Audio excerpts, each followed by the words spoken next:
दोस्तों, महाराष्ट्र के बीएमसी के जो चुनाव हो रहे थे उसमें एआईएमआईएम ने अपनी जीत से सभी को चौंका दिया है। जी हां दोस्तों, एआईएमआईएम ने महाराष्ट्र बीएमसी में 8 सीटें जीती है। इसके साथ ही नगर निगम में 125 के करीब सीटें जीती है और ये दिखा दिया है कि एआईएमआईएम अब छोटी पार्टी नहीं रही है। जो लोग एआईएमआईएम को बढ़ने नहीं दे रहे थे, जो लोग एआईएमआईएम के पीछे लगे हुए हैं, अपने तमाम सांसदों को, विधायकों को दूसरे स्टेट से बुलाकर असदुद्दीन ओवैसी और पार्टी के खिलाफ प्रचार करवा रहे हैं, उन लोगों के मुंह पर तमाचा लग चुका है।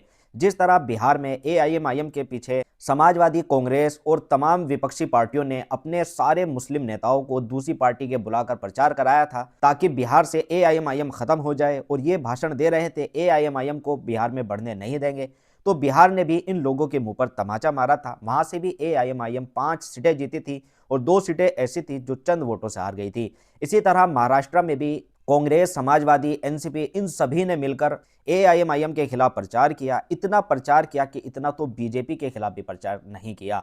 समाजवादी के अबू आसिम आजमी ने तो यहां तक कह दिया था कि बतीसी निकाल देंगे, हमारे 37 सांसद हैं, उत्तर प्रदेश में घुसने नहीं देंगे, ये कर देंगे, वो कर देंगे, पाकिस्तान चले जाओ, कोई मुस्लिम नेता नहीं बन सकता। इस तरह के भाषण दिए थे, लेकिन इन लोगों को जवाब दिया है महाराष्ट्र की जनता ने अपने वोटों से, क्योंकि जो लोग वोटरों को अपने बाप की जागीर समझ रहे थे, उन वोटरों ने इन लोगों की औकात दिखा दी। एआईएमआईएम की इतनी बड़ी बम्पर जीत पर आप लोग क्या सोचते हैं और आपकी क्या राय है? कमेंट में अपनी राय जरूर दें। तो इसके साथ ही एआईएमआईएम ने 125 के करीब जो सीटें जीती है, उसका आंकड़ा मैं आपको बता दूं कहां से जीती है। तो महाराष्ट्र में जो 125 सीटें जो नगर निगम की जीती हैं, वो मैं आपको बता देता हूं। अमरावती से 12 सीटें जीती हैं, अकोला से 3 सीटें, धुले से 10 सीटें, चंद्रपुर से 1 सीट, नांदेड़ से 14 सीटें, थाने से 5 सीटें, जलना से 2 सीटें, अहमदनगर से 2 सीटें, नागपुर से 7 सीटें, मुंबई से 8 सीटें, मालेगांव से 20 सीटें, औरंगाबाद से 33 सीटें और सोलापुर से 8 सीटें। दोस्तों, ये वो आंकड़ा है जिस आंकड़े ने विपक्षी पार्टियों की नींद उड़ा दी है। जो लोग एआईएमआईएम को छोटी पार्टी कह रहे थे, हल्के में ले रहे थे, उन लोगों की नींद उड़ चुकी है।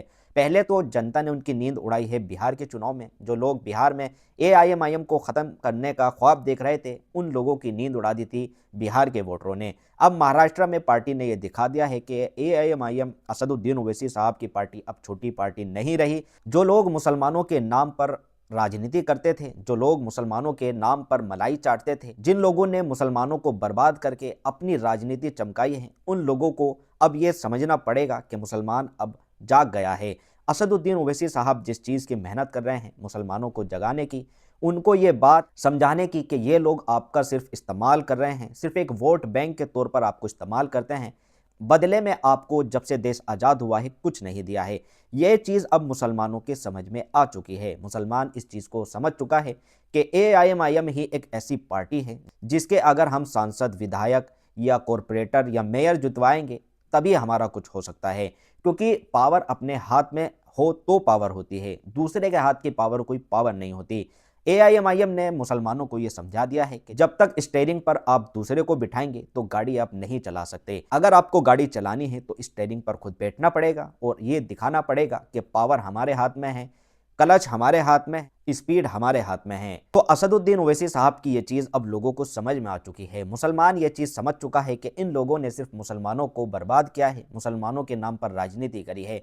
अब रही बात उत्तर प्रदेश के चुनाव की, जो 2027 में आएगा, और वेस्ट बंगाल की बात, असम की बात, जो 2026 में चुनाव हुए, इन चुनाव में एआईएमआईएम अब मजबूती से चुनाव लड़ेगी। जो लोग एआईएमआईएम को कमजोर समझ रहे थे, छोटी पार्टी समझ रहे थे, अब उनकी आंख खुलने वाली है, क्योंकि वेस्ट बंगाल में भी जिन लोगों ने मुसलमानों के नाम पर राजनीति कर रखी है, मुसलमानों को कमजोर करके खुद ताकतवर बने हुए हैं, वेस्ट बंगाल में भी इस बार मुसलमान उनको जवाब देगा। इसके साथ ही असम में भी यही हालात है। आप जानते भी होंगे कि किस तरह से वहां पर मुसलमानों को दबाया कुचला जाता है। वहां पर बदरुद्दीन अजमल साहब ने ऐलान भी कर दिया है कि इस बार चुनाव एआईएमआईएम के साथ लड़ेंगे। अब देखने वाली बात है कि अखिलेश यादव, मायावती या चंद्रशेखर आज़ाद, जो भी विपक्षी पार्टियां हैं, वो लोग एआईएमआईएम के बारे में क्या सोचती हैं, क्योंकि 27 में जो यूपी का इलेक्शन है उसमें एआईएमआईएम बड़ी संख्या में अपनी जीत दर्ज करने वाली है, क्योंकि मुसलमान ये चीज़ समझ चुका है कि सभी लोगों ने सिर्फ हमारा इस्तेमाल किया है, बदले में हमें कुछ नहीं दिया है।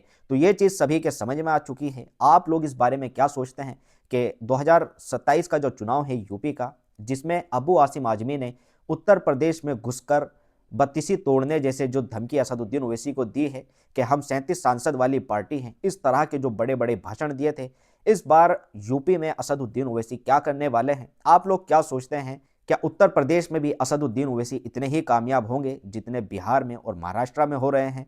क्योंकि अब लोग समझ चुके हैं इन लोगों की राजनीति। आपकी क्या राय है? कमेंट पर अपनी राय जरूर दें। और महाराष्ट्र में जो इलेक्शन हुआ है, इस पर आपकी क्या राय है? इस जीत पर आप क्या सोचते हैं? अपनी राय कमेंट में जरूर दें। और इसके साथ ही महाराष्ट्र में जो भी चुनकर आए हैं, बिहार में जो भी चुनकर आए हैं, सभी को बहुत बहुत मुबारकबाद हो। और सभी से यही अपील है कि अपना काम ईमानदारी से करें, लोगों के हक में काम करें, लोगों की बात सुनें और लोगों के काम को तवज्जो दें। इसके साथ ही मिलता है आपसे अगली वीडियो में। अस्सलाम वालेकुम।